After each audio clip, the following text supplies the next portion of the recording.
Oh my god, you're going to die!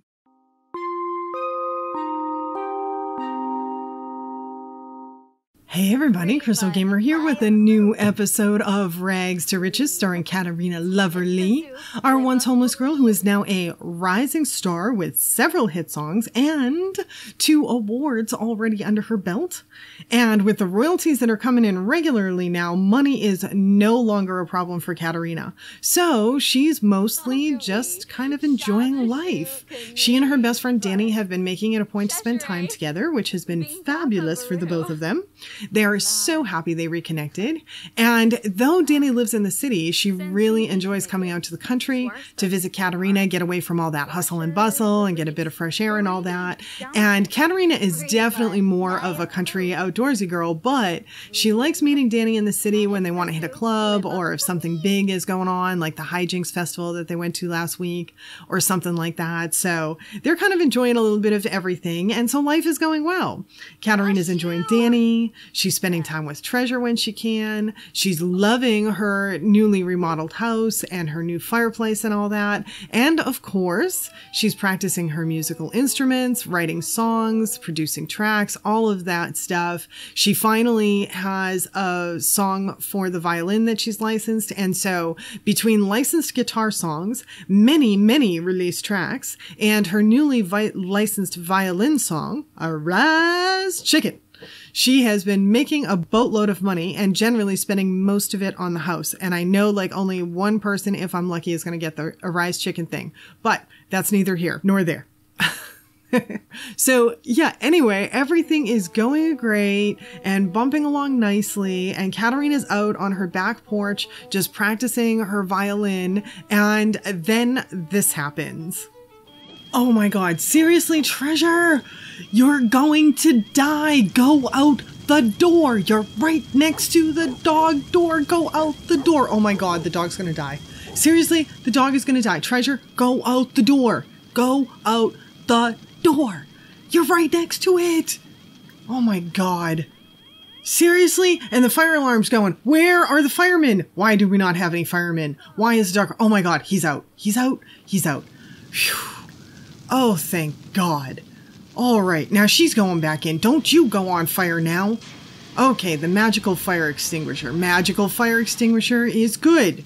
That's good. Would have preferred some hot, sexy firemen over a magical fire extinguisher, but you know, hey, at least the dog's still alive and the fire's out now. That's good. Where is Treasure? Where? What are you doing? Are you okay?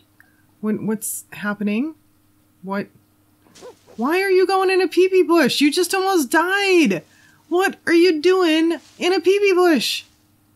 Oh my god. I have like no idea what's happening. Why is the dog in a peepee bush? After almost dying. Okay, he's going back to the house. That's good. That's good. Obviously, Katerina has sustained some damage here. It looks like she lost the rug and his toy box, but he's fine. He's running around. That's good. Obviously in need of a bath. So yeah, well, we can do the bath thing. Where's the bath thing? There's the bath thing. Okay. And yeah, definitely some damage in here. The rug's probably going to be the most expensive thing, but she can clean most of this up, replace for $200. That's fine. So, needless to say, Katerina is pretty shook up by this whole thing. I mean, she almost lost Treasure in this fire, so this is big. And she lost some stuff as well. She got a whole $80 payment from the insurance company to cover, like, I don't know, $500 worth of damage, so very typical. But the biggest thing is that she almost lost Treasure, so that was really big. So she takes care of him as best she can. She gives him a bath and all of that. But sure enough, he needs to see the vet in short order. So that's not a surprise. So she has him treated, which is good. And then as soon as he's feeling up to it, which is pretty quickly thereafter, she decides they both need to get out of the house, get some fresh air, take a break. And he's still got his cone on, but they go for a jog so that she can just kind of think a bit and they can both just get outside. And by the way, she chose the cone this time, even though she had the money to pay for the whole thing. She chose the cone and decided to spend the rest of the money Instead of spending it on the treatment to avoid the cone, she spent it on wellness treats for Treasure. So hopefully he'll be in good health for a while. So anyway, during her jog, she sort of starts to think to herself that between working nonstop and the fire and almost losing Treasure and just all of it, she needs a break. And we all know that she's an outdoors girl, so she decides to go visit a few places that she hasn't been to before and decides to give herself a little fishing trip. And so the first place she heads to the following day is to Oasis Springs. And she figures this is a good choice because it's kind of like all dark and icky back in Windenburg, and Oasis Spring is, you know, sunny and beautiful and all this. And so she heads to this big Central Park area that they have and finds not only a lot of stuff for both she and Treasure to go exploring and digging up and all of that stuff, but also a new and somewhat remote fishing hole that looks kind of fairly undiscovered. Now, she didn't take this trip to make money, but in that fishing hole, she pulled out 2 violins, several new fish, one of them which was worth nearly $900, plus she catches an exotic goldfish and a betta that'll be perfect for her aquarium. So she basically manages to make a killing on her mini vacation too. And since she had such a good time that day, she decides that she and Treasure are going to visit Magnolia Promenade the next day. And she doesn't really know what's there for. She wants to go fishing, and she's not sure if they've got any good fishing holes or anything, but she wants to check it out. And so when she gets there, she does just a little bit of window shopping before she notices this great swampy area that she just knows is going to be a good fishing spot. So she enjoys that area as well, and she does make some decent catches. It's not really like the, you know, remote fishing hole in Oasis Springs, but she does make some good catches. And about noontime or so, she starts getting hungry. And then she gets this call totally out of the blue from this girl, Kiana, asking her out on a date to the fish fry. Well, Katerina figures that this is pretty serendipitous because, you know, she's getting hungry. She was thinking of going somewhere. There's not really any place on Magnolia Promenade to eat that she has seen. So she was thinking of going somewhere to eat anyway. And the fish fry is literally pretty much right next door to her house. So she doesn't really know this girl, but she figures, well, what the hell? What does she have to lose? So they meet up at the fish fry, and Katerina is pleasantly surprised because she didn't realize when they were on the phone, she didn't realize who this Kiana girl was. But once she saw her in person, she realized that she's met her, and she's a good looking girl. So that's awesome. Then, to add to that awesomeness, food is free at restaurants today. I don't know, some kind of give back thing or something, but whatever it is, it's awesome.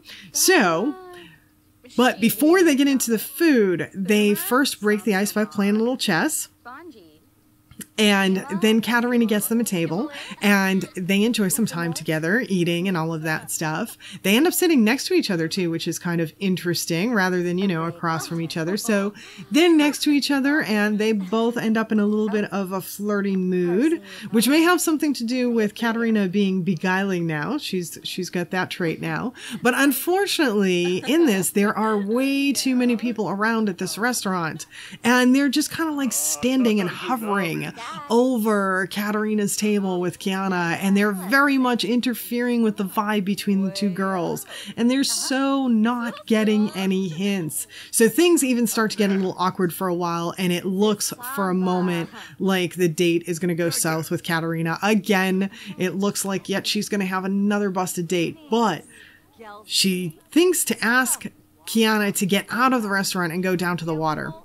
She thinks she just needs to get away from all these people. So she thinks that, like, maybe asking her to go fishing or something, but Kiana's exhausted and she can tell that. So she figures, all right, well, just if they can just get away from people so that at least they can maybe have a moment together. And Katerina's idea works. As soon as they get away from people, both of the girls take the opportunity for their first kiss. Oh, so sweet. They have their first kiss. And we finally have a successful date for Katerina. Yay! With a hot chick too, so win-win. So that's where we leave Katerina off for today. And I do hope that you guys enjoyed this episode. And if you did, please don't forget to hit that like button on your way out and comment, share, subscribe. Of course, you know how much that helps us YouTubers out. Make sure you hit the little bell if you subscribe, or if you've subscribed before and haven't hit the little bell. It's the only way to get notifications from YouTube. And thanks so much for spending the time with me today. Hope to see you all back again next time. Bye now.